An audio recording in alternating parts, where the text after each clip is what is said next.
fake vaccines, we take a look at the investigation underway into counterfeit personal protective equipment and fake COVID-19 vaccines making their way across the border. Plus, the need for food assistance continues to grow during the pandemic. But a new report shows a large percent of people who qualify for food stamps in Arizona may not be getting them. And later this half hour on breaking down the importance of diversity, equality, and inclusion training. Cronkite News starts now. Good evening and welcome to Cronkite News on Arizona PBS. I'm Gabrielle Zabat. And I'm Jay Coulter. Thank you for joining us. We are finally getting closer to the finish line of the coronavirus pandemic. But as you and your loved ones begin to register for vaccine treatments, it's important to be aware of potential hazards. Cronkite News reporter Kelly Donahue investigated fake COVID-19 vaccines, which could disproportionately impact the Latino community. Exploiting the coronavirus pandemic for illegal financial gain. It's an issue that the country has been trying to handle since 2020 began.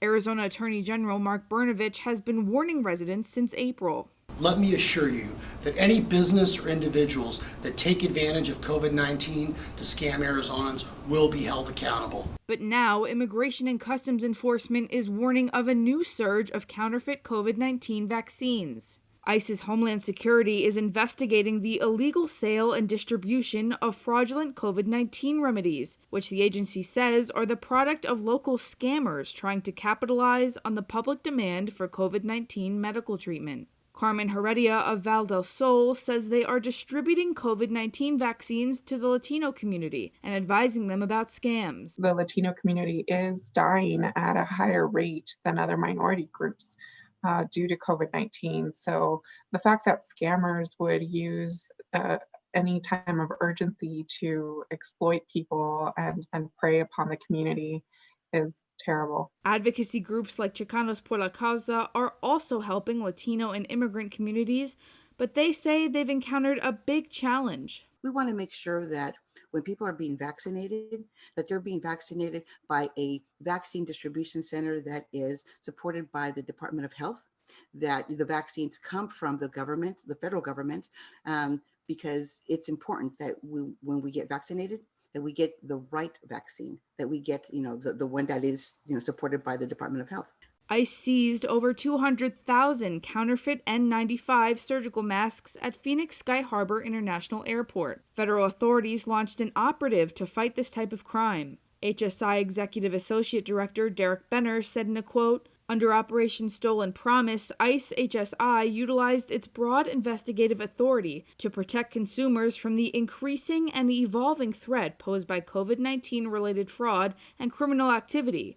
Now, under Operation Stolen Promise 2.0, HSI's focus has expanded to combat the next wave of anticipated fraud related to the COVID-19 vaccine and other treatments. Authorities are urging residents to avoid purchasing COVID-19 vaccines and other treatments online, scrolling past any ads for vaccines you might see on social media, and ignoring texts, emails, and robocalls regarding COVID-19 treatment." Kelly Donahue, Cronkite News.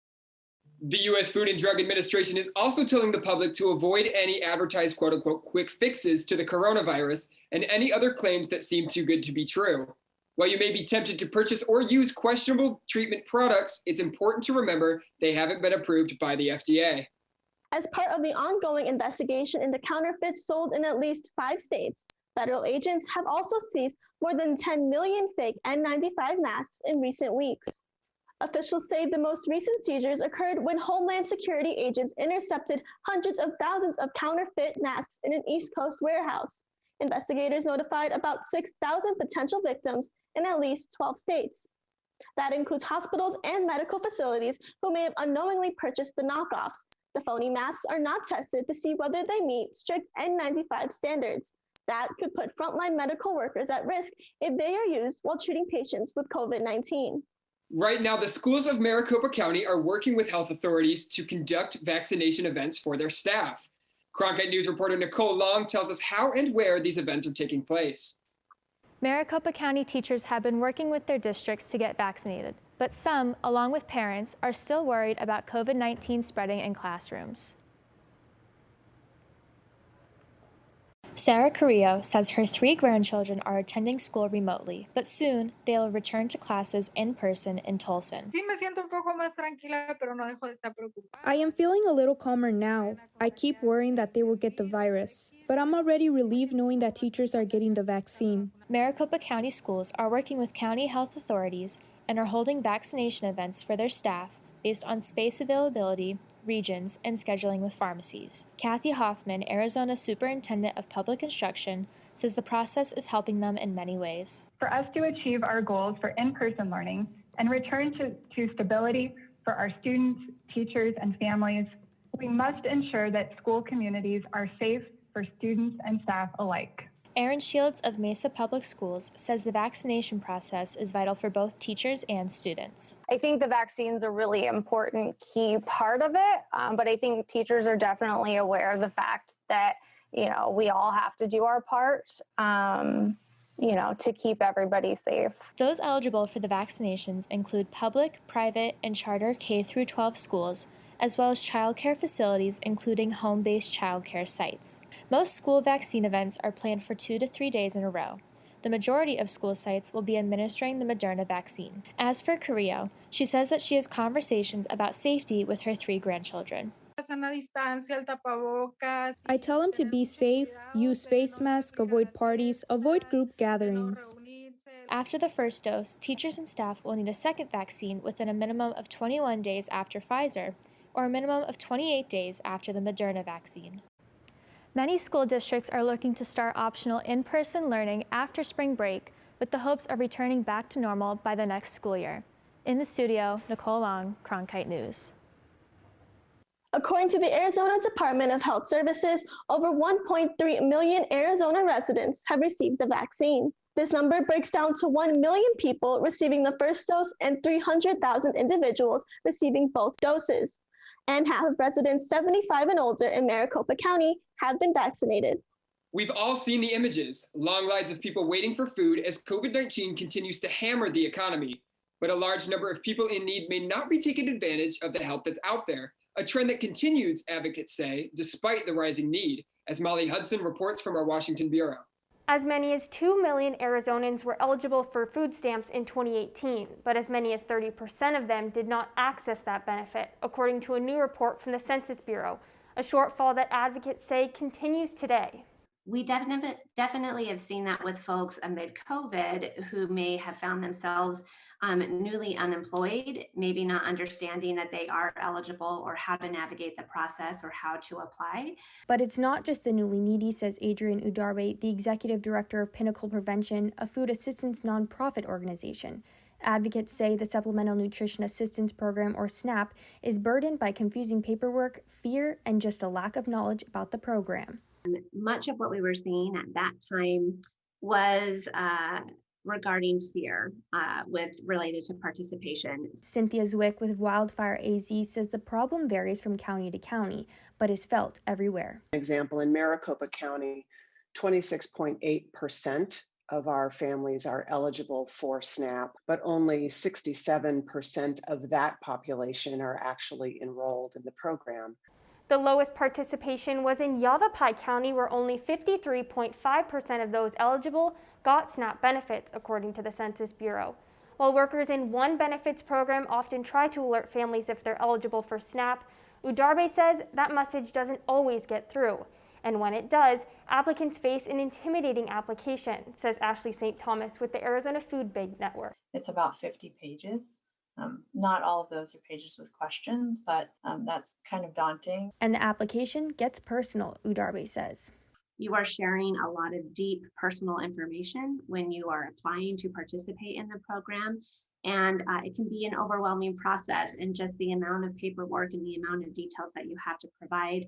She says a level of detail could be scaring off new applicants worried about the Trump administration's public charge rule, which could deny benefits to a household if one person is undocumented. Some of the language around the public charge definitely instilled a sense of fear as to if they were to participate, even if they were eligible, that it could potentially threaten the status of other members of their household as well, too. St. Thomas says she has seen many Arizona Food Bank clients who are struggling to put food on the table but still don't apply for SNAP. I think there's a misunderstanding of how the program works, which makes sense because they say they don't want to take it away from another family who might need it more. Zwick says she hopes to see more families take advantage of SNAP during the pandemic. Udarbe says the government bears some responsibility for the shortfall. The access to food is a fundamental human right, and we should try to, as a collective whole, be making it, not have folks have to jump through so many hoops, just trying to get fed. Advocates say the SNAP program has many barriers preventing those eligible to take advantage of the benefits. In Washington, Molly Hudson, Cronkite News. In one of his first executive orders after taking office, President Joe Biden directed the Department of Agriculture to look at ways to improve delivery of SNAP benefits, and he called on Congress to extend a 15% COVID-related increase in the amount of assistance to families. While COVID-19 cases are falling in the U.S., 2 new reports by the CDC warn variants could cause a quote-unquote rapid rise in COVID-19 cases. In one report, researchers from the CDC and Minnesota Health Department detailed cases of the variant, first identified in the UK. Earlier modeling data suggested this variant, which may be more transmissible, could become the predominant variant in the United States in March. This comes as a new California variant is now spreading, and experts fear it may be more contagious than the UK strain. Of the nearly 5,000 COVID samples TGen has sequenced in Arizona, this new variant was found in 4% of cases. By comparison, the highly contagious UK variant was discovered in less than 1% of the samples tested since December.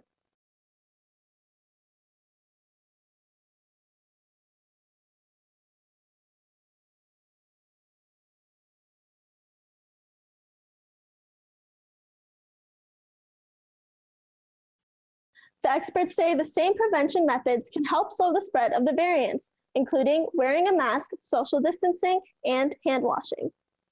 As power is restored across Texas after a week of devastating outages brought on by freezing temperatures and winter storms, the state is confronting a major water crisis. Bursting pipes are destroying homes and water systems are crippled, with nearly 13 million Texans under a boil water advisory. Here in Arizona, a much different scene as temps climb back into the 70s.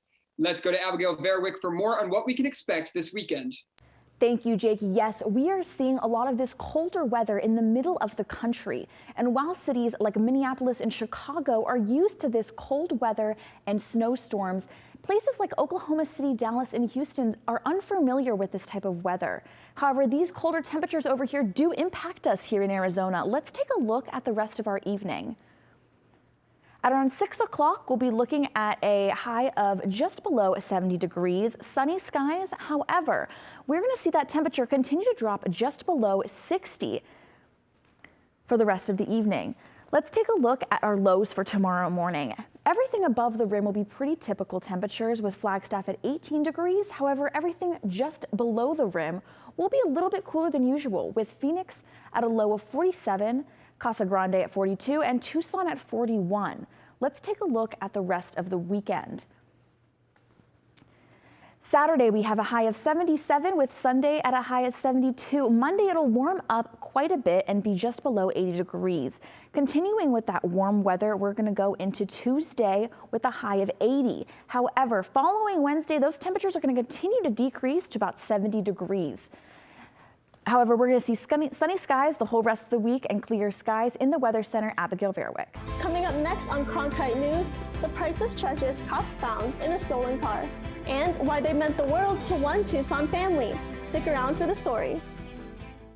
This month in Passport on the PBS Video app, your on-demand library for the best of PBS. If I'm to make a name for myself, I need as much experience as possible. Being a detective is a job for a man. And yet you do it every day, William.